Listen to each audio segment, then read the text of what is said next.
Hello বন্ধুরা, আজ আমি বানিয়ে নিচ্ছি বাঁধাকপির পকোড়ি।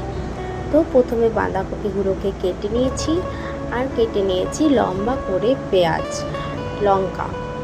এরপর কিছুটা পরিমাণে নুন দিয়ে সেটাকে 5 মিনিট মতো মেখে রেখেছিলাম।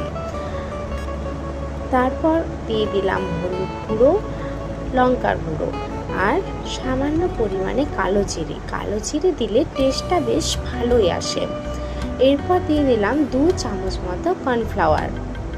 এগুলোকে ভালো করে মেখে দিয়ে দিলাম বেসনটাকে এবার ভালো করে মেখে নেব।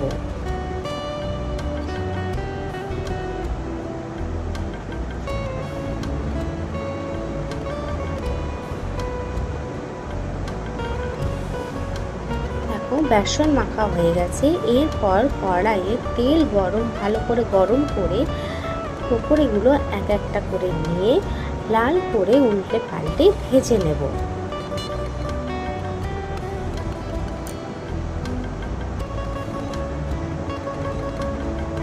পকোড়িগুলো ভাজা হয়ে এসেছে। বৃষ্টির দিনে খেতে কিন্তু দারুণ মজা লাগে।